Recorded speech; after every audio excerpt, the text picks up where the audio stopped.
abordamos los esenciales, ¿verdad?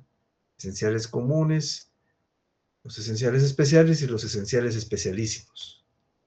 Los esenciales comunes, que son de suma importancia, compañeros, porque esos están en todos los contratos. Si uno de esos falta, el contrato no nace a la vida jurídica. La capacidad, el consentimiento y el objeto. Luego abordamos ya particularmente cada uno de ellos, ¿verdad? Abordamos lo que era la capacidad, ¿verdad? La capacidad para poder contratar. Y luego ya aterrizamos en lo que era el consentimiento, ¿verdad, compañeros? ¿Verdad? Ese acuerdo de voluntades que van hacia un fin común, ¿verdad? Que es ya sea crear, modificar o extinguir una obligación. A eso es a lo que se refiere el consentimiento, ¿verdad? Ese acuerdo de voluntades. Entonces, derivado de esto, nosotros ya vimos los vicios que pueden afectar el consentimiento, donde está la voluntad, ¿verdad? Uno es el dolo, la violencia, el error, y en la última clase nosotros vimos la simulación. El día de hoy vamos a ver el último de los elementos esenciales comunes, compañeros. Ya habíamos visto, como les digo, la capacidad de contratar, la capacidad, el consentimiento. Y hoy vamos a ver lo que es el objeto, compañeros. El objeto dentro del contrato.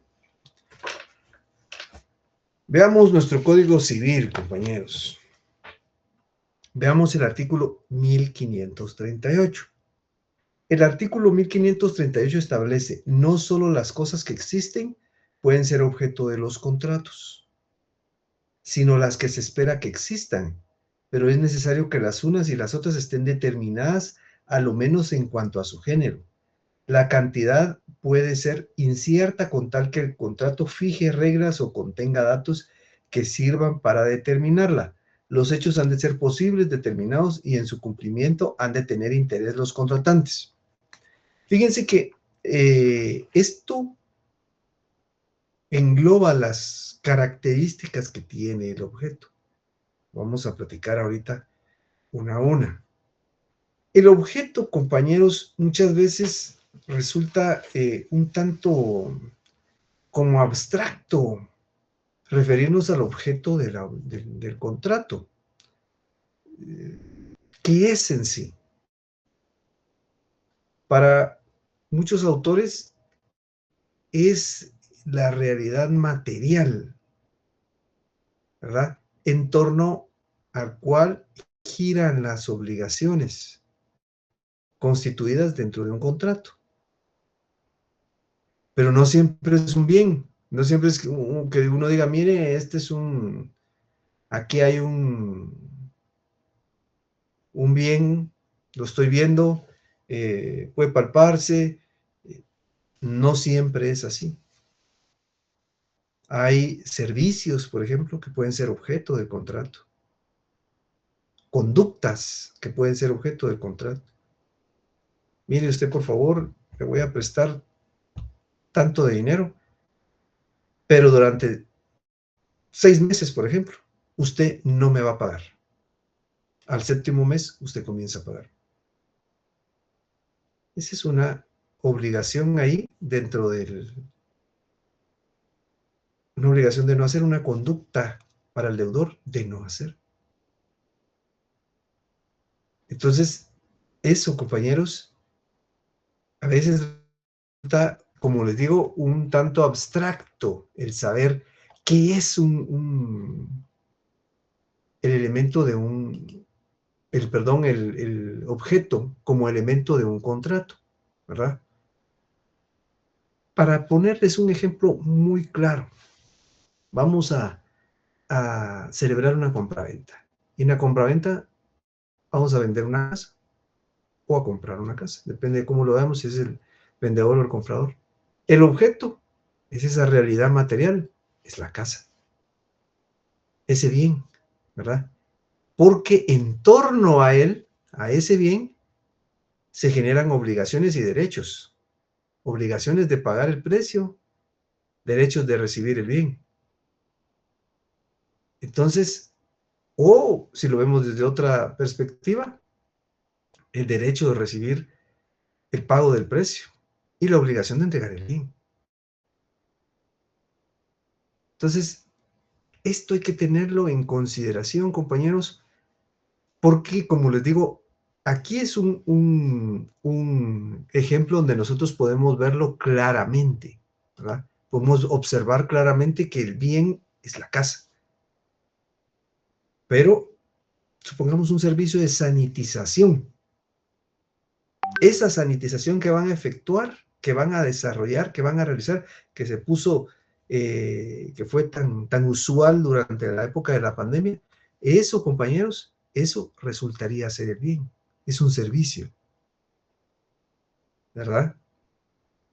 O como dice el artículo 1538, y si no está determinado, el contrato tiene que establecer los lineamientos para poderla determinar. Por ejemplo, una cosecha. Tendrán que ser tantos productos, ¿verdad? Los que tendrán que darse. O delimitar concretamente el objeto que se va a desarrollar. Por ejemplo, ahí ustedes se han dado cuenta que hay algunos lugares donde venden bienes inmuebles antes de que los hayan construido. Es lo que le llaman, se está vendiendo en planos. Entonces, tiene que establecerse, delimitarse cómo va a ser ese bien. Fíjense que en el semestre relativo a las obligaciones generales, perdón, a las obligaciones en general, hay un tema ahí sobre un tipo de obligación que se denomina obligación general, obligaciones generales, y las obligaciones específicas. ¿Y cuál es la diferencia? Que en una no se establece concretamente, a detalle, el bien que se debe que va a ser el objeto de la obligación. No se especifica, todo lo contrario a lo que son las obligaciones específicas. Entonces es una cuestión similar. El contrato tiene que establecer, aunque el objeto en ese momento no exista, tiene que establecerse en qué momento va a existir, cuáles son las características que va a tener para que pueda desarrollarse, para que pueda ser objeto como tal. Es decir, que las obligaciones se desarrollen alrededor del bien. Eso hay que tenerlo en consideración, compañeros, ¿verdad? Porque lo que pasa es que muchas veces, si el contrato no está bien, no es específico en ese sentido, pueden haber problemas. Y como ya vimos, no solo de buena fe se puede desarrollar un contrato. Entonces, el elemento dentro del contrato, el elemento denominado objeto dentro del contrato, va de la mano con lo que es el consentimiento. El consentimiento, compañeros, ya vimos que viene de una voz latina, ¿verdad? Que significa sentir juntos. Quiere decir llegar a un acuerdo. Entonces, ¿por qué está tan vinculado con el objeto? Porque llegan a un acuerdo en relación a un objeto. Eso es lo que quiere decir, ¿verdad? A un objeto como tal. Yo quiero comprar la casa y yo la quiero vender. Entonces llegamos a un acuerdo. Cada uno tiene su propia voluntad, ¿verdad? Uno de vender y el otro de comprar. Entonces llegan a un acuerdo en relación al objeto. Por eso es que es tan importante. Por eso es que esa situación es muy especial, ¿verdad? El caso es que muchas veces el término del objeto, como les digo, resulta ser muy abstracto, ¿verdad? Porque el objeto muchas veces no está debidamente establecido, ¿verdad? Esa realidad material es muy, muy, muy abstracta, pero precisamente por eso es que debe de estar establecido con características para poder determinarlo al momento de concretarse la condición o la situación en la que se está desarrollando, ¿verdad? Entonces, a eso es a lo que se refiere el objeto. Como vemos, es algo muy, muy importante, compañeros, y es un elemento esencial, común de los contratos. Un contrato sin objeto no nace a la vida jurídica. Vemos aquí en el artículo 1538 que habla de que pues tienen que estar determinadas las características, ¿verdad? Y de alguna manera tiene que ser posible. Dice aquí, los hechos han de ser posibles, determinados y en su cumplimiento han de tener interés los contratantes. El interés es el consentimiento, pero las características dentro de las que vamos a hablar, aquí menciona dos, ¿verdad? Que sea posible y que sea determinado. Veamos la siguiente diapositiva, compañeros. Primero que nada, el contrato debe ser el objeto, perdón, debe ser posible, ¿verdad? Porque en una determinada situación nosotros podemos tener un bien, ¿verdad? Una televisión o, ¿qué les digo yo? Un mueble. Y está ahí en ese momento, ya lo tenemos, ya. Alrededor de eso va a girar el contrato.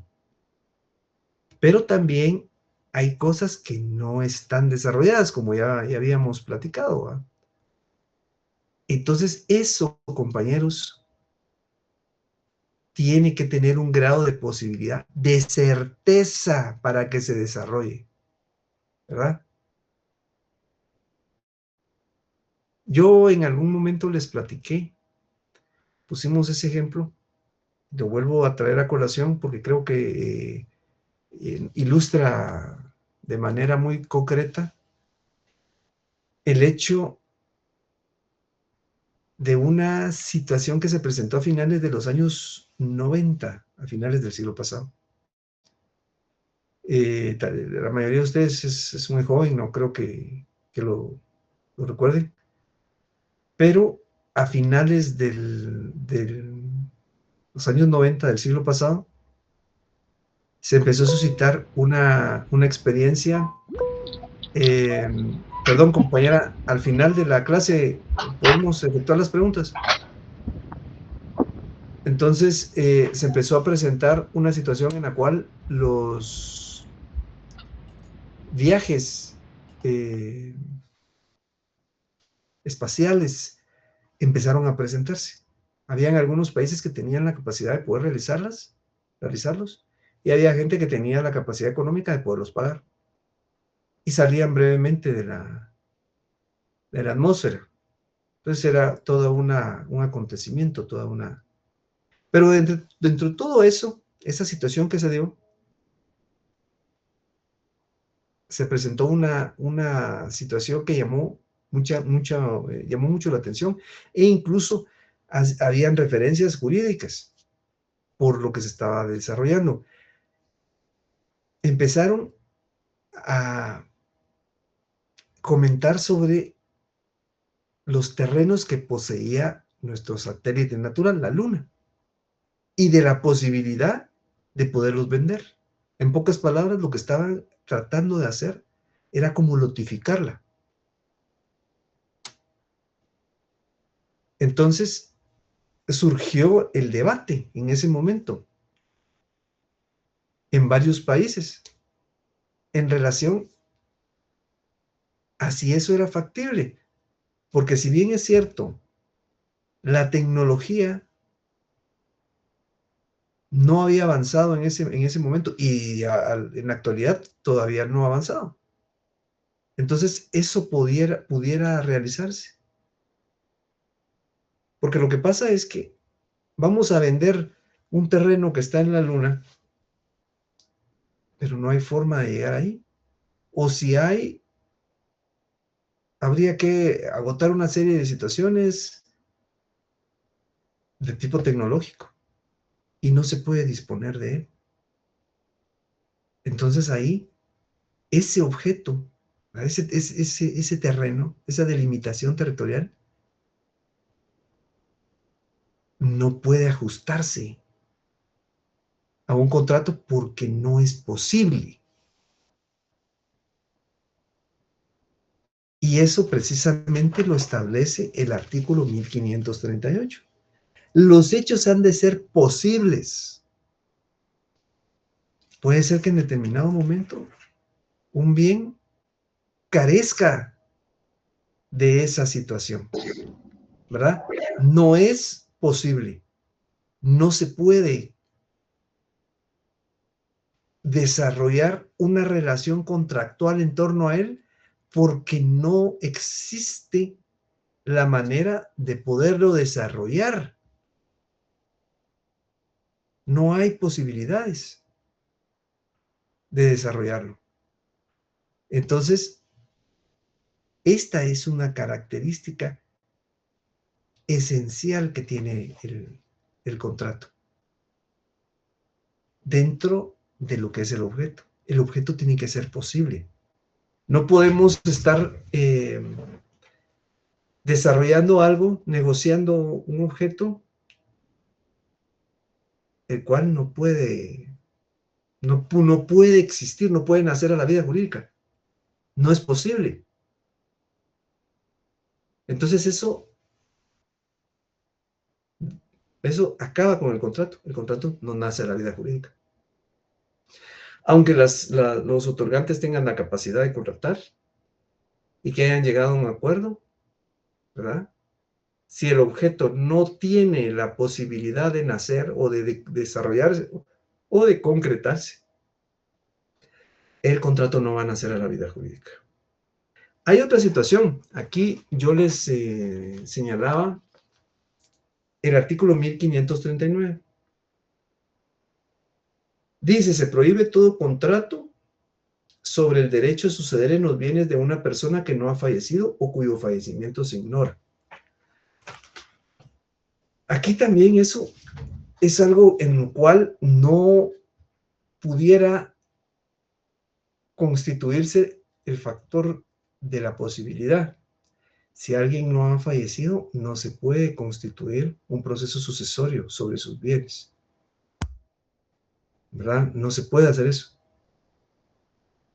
Sí, pero mire, yo puedo ser el heredero, pero sí, pero la persona, el causante, ¿verdad? Quien es el propietario de los bienes, aún no ha fallecido,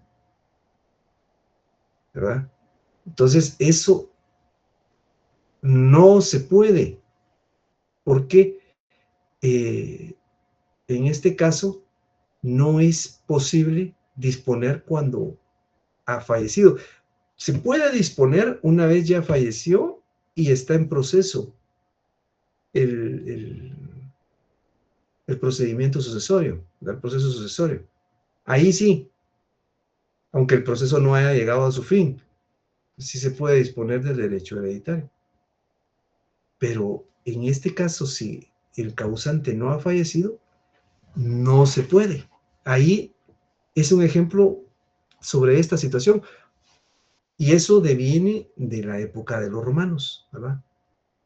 Que en ese momento el pactar sobre los bienes que componían una herencia se consideraba como inmoral si la persona, el causante, no había fallecido, ¿verdad? Entonces, volviendo a la posibilidad, también hay que establecer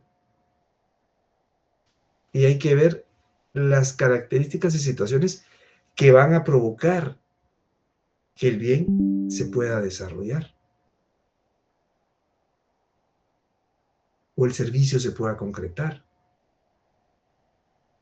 Porque lo que pasa es que si no es posible, definitivamente el contrato no nace de la vida jurídica, ¿verdad? Y eso, compañeros, trae consecuencias, ¿verdad? Se deducen responsabilidades. Recordemos que el derecho civil es pecuniario, compañeros. El derecho civil, todo es dinero, ¿verdad? La responsabilidad se va a deducir en dinero, por cosas que en determinado momento no pudieron concretarse o se concretaron mal. Entonces, eso se debe de tener en consideración. Como les decía, la primera característica que incluye el artículo 1538 es que el objeto sea posible, ¿verdad? Eso es para bienes, más que nada, bienes a futuro. O vamos a desarrollar, por ejemplo, un bien inmueble, lo vamos a construir, pero resulta que el terreno no me pertenece, ¿verdad? Y yo voy a lotificarlo. Claro, si se puede establecer a futuro, mire, lo voy a comprar, esta situación se va a dar así, así. Pero si eso no está bien definido, no existe la característica de la posibilidad. Entonces, no se puede concretar. Esa sería la primera característica, compañeros, que el objeto sea posible. La segunda, donde también se puede enmarcar el artículo 1539, ¿verdad? Disponer de bienes cuando el causante no ha fallecido o está ausente, es que el objeto sea lícito. El objeto no solo tiene que ser posible, sino que tiene que estar dentro del comercio de los hombres, dentro de la ley. Tiene que estar enmarcado dentro de la ley para poderse desarrollar. Si eso no es así, no es posible.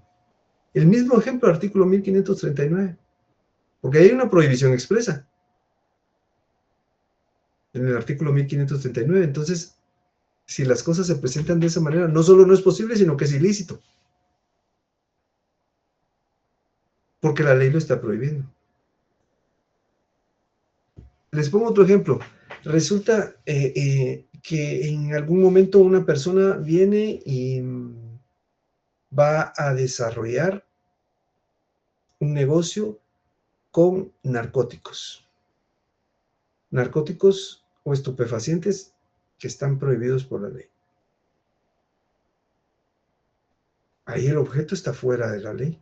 Es ilícito. No nace a la vida jurídica. ¿Qué va a pasar si en algún momento, bueno, firmamos un contrato, no me pagan? No voy a iniciar un proceso judicial para exigir la devolución del dinero o del bien. Porque el bien es ilícito. No está dentro de la ley. Entonces, ahí no puede exigirse el cumplimiento, ahí se pierde la coercibilidad. Porque viene una persona y dice, fíjese que lo que pasa es que se le vendió 1 kilo de un narcótico a esta persona y me iba a pagar, pero no me pagó, entonces por eso lo vengo a demandar. Lo más probable es que se lo lleven preso, ¿verdad? Por estar traficando con drogas que no están autorizadas. Entonces, eso, compañeros, eso es una cuestión que es esencial dentro del objeto. Tiene que ser lícito, ¿verdad? Tiene que ser establecido dentro de los marcos o parámetros que la ley establece. Porque si no, no se puede proceder, ¿verdad? El contrato no se puede desarrollar. Tenemos que los otorgantes son capaces, tenemos un consentimiento. El objeto, bueno, si es posible, ahí está el narcótico, pero está fuera de la ley. Entonces eso no puede en determinado momento establecerse como un contrato. Y recordemos que el contrato es ley entre las partes. Derivado de eso es que la ley tiene que prevalecer. Porque el contrato, aún sea ley entre las partes, tiene que estar sujeto a la ley, a la legislación ordinaria. Y eso engloba al objeto, más que nada, porque recordemos que el objeto es el que está sujeto, alrededor del objeto es donde se van a desarrollar las obligaciones. Y las obligaciones de algo que no está de conformidad con la ley, no pueden desarrollarse. Por lo tanto, el objeto no es lícito, ¿verdad? No está de conformidad con la ley. Por lo tanto, esta característica provoca que el contrato no nazca a la vida jurídica. Ya vemos cómo una pequeña situación, compañeros, de uno de estos elementos que afecte a uno de los elementos, sea que una persona no sea capaz o que el consentimiento se encuentre afectado por un vicio, ¿verdad? Por el dolo o por la violencia, o en este caso, una de las características del objeto no es como debería de ser, entonces el contrato no nace a la vida jurídica. Por eso es que es tan importante tener presente estos tres elementos, la capacidad, el consentimiento y el objeto. Porque en este caso el objeto no es lícito, entonces no podemos desarrollarlo, ¿verdad? No van a ser, ¿verdad? Como no van a ser a la vida jurídica. Entonces, lo que va a suceder es que se van a deducir responsabilidades. Veamos ahora la siguiente diapositiva, compañeros. Resulta, compañeros, que el bien, al igual que las otras características, el artículo 1538 también engloba esa característica, la última. Los hechos han de ser posibles, determinados y en su cumplimiento han de tener interés los contratantes. Fíjense que lo que pasa es que el bien debe de ser determinado. No solo debe ser posible su existencia,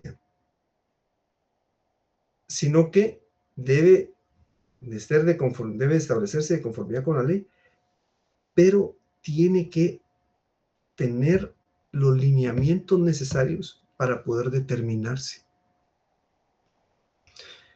Vuelvo al ejemplo de la cosecha. Bueno, tengo un terreno, voy a iniciar las siembras y resulta que alguien me dice, mire, fíjese que lo que pasa es que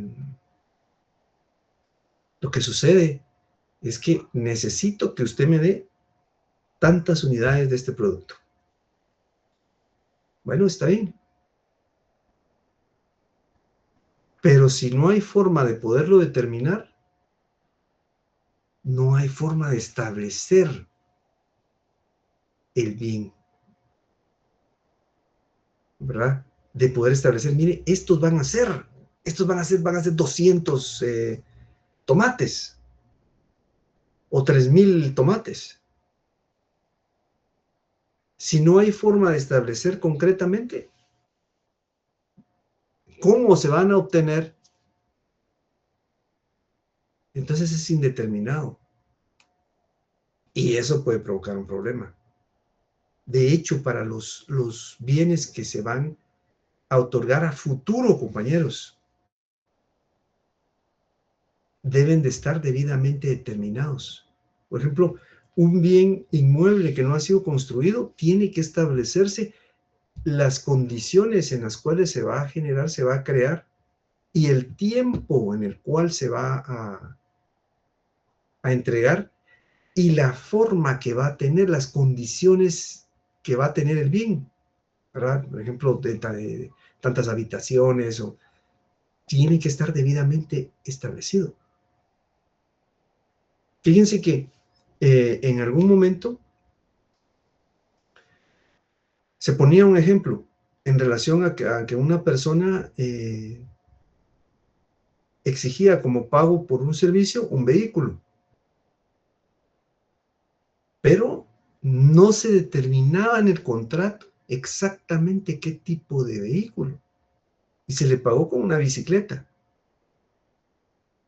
aún existiendo un desequilibrio en relación al servicio que había prestado.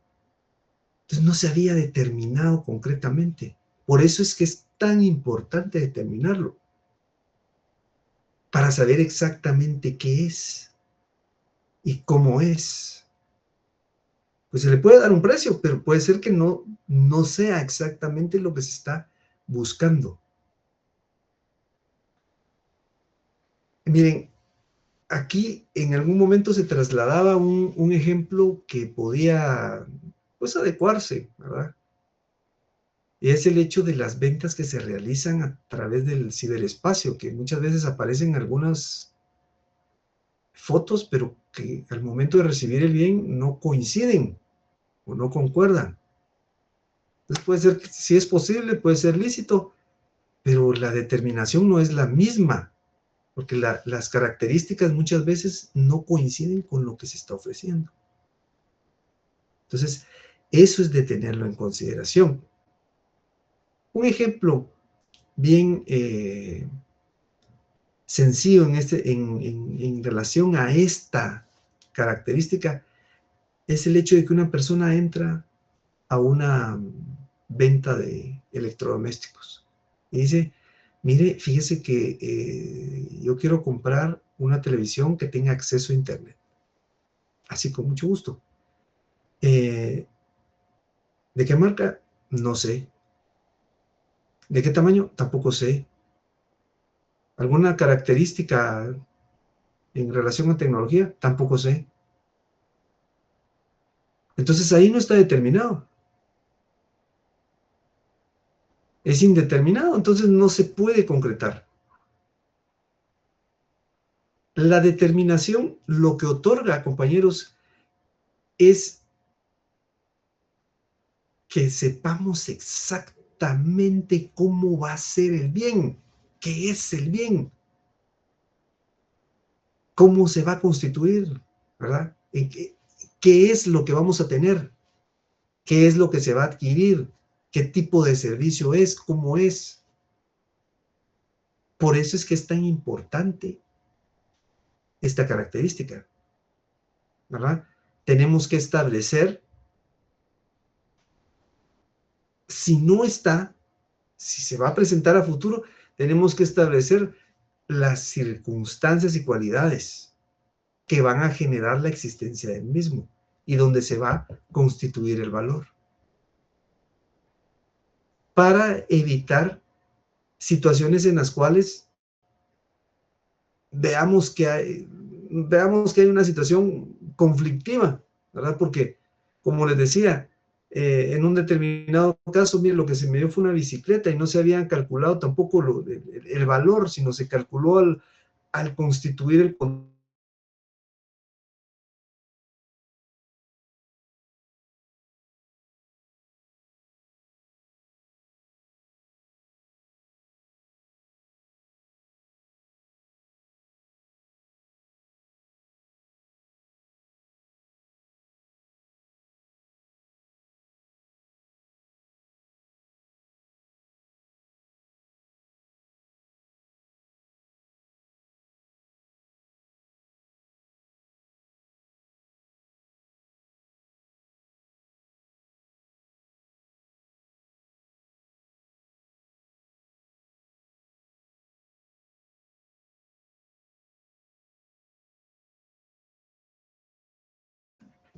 por ejemplo, una situación que muchas veces se presta a análisis es cuando se desarrolla la zafra, ¿va, compañeros?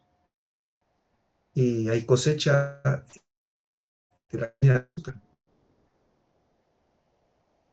Entonces ahí hay que calcular rentas y calcular gastos, pero muchas veces no es tan sencillo, ¿verdad? Hay que determinar exactamente el área que va a ser objeto de esa situación, los cortes, cuánto se va a obtener. Entonces, todo eso a lo que lleva es a la determinación para poder calcular características y valores en el contrato, ¿verdad? Entonces, esto deberá plantearse de manera concreta. Entonces, muchas veces el contrato no trae eso, y eso sí provoca que existan problemas, porque el objeto no puede, no ha quedado determinado, ¿verdad? Entonces, en relación a eso se presentan dos características, siempre en relación a esta calidad que se ha determinado. Eso se los traslado precisamente en la última diapositiva, ¿verdad? Primero, que el objeto del contrato ya esté determinado, ¿verdad? Esté debidamente determinado. Entonces, ahí ya no hay, realmente ya no habrá nada que hacer, solo celebrar el contrato, cumplir con las obligaciones. Pero la otra circunstancia es que el objeto no esté determinado, sino que exista situaciones que hagan que el mismo sea determinable, ¿verdad? Porque de esa manera pueden determinar el objeto. Mire, vamos a comprar este apartamento, pero todavía no está construida la torre donde va a estar. Entonces, las características del apartamento son estas, estas y estas, ¿verdad? Y se va a construir y estas son las fechas en las que se va a dar. El bien inmueble va a quedar de esta manera, de esta otra, y de esa manera nosotros podemos establecer concretamente cómo va. Es decir, si el bien no está determinado, tiene que estar en el contrato las características para poderlo determinar, para que sea determinable, ¿verdad? Para eso es, para eso son esas características, esos lineamientos que tienen que plantearse en el contrato, para que se pueda determinar. Y existe una última, compañeros, hay una última característica, pero que no todos los autores reconocen. Y es que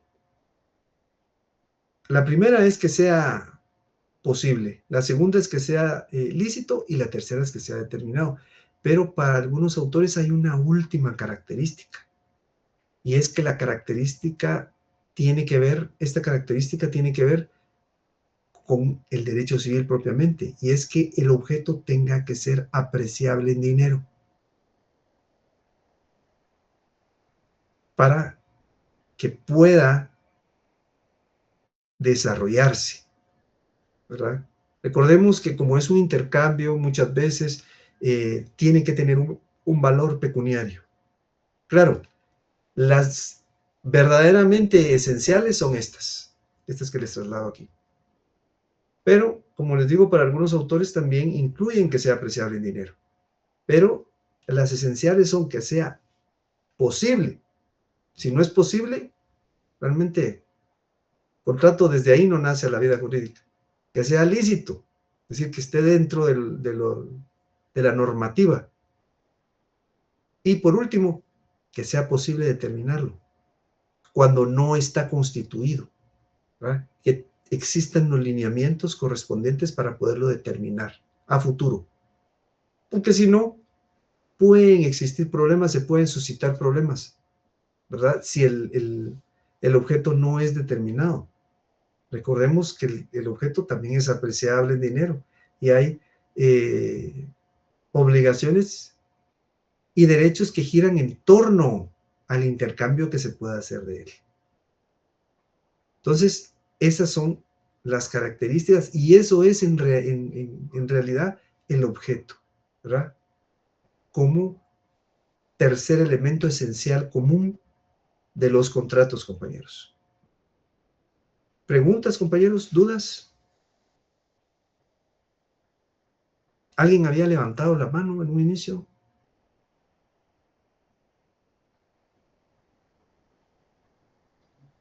Lick, solo una preguntita. Sí. Para aclarar, serían las características, o sea, los requisitos del objeto del contrato sería posible, lícito y determinado. Así es. Ah, Así bueno, es, compañero. ahí me confundí. Gracias. A la orden. ¿Alguna otra pregunta, compañeros?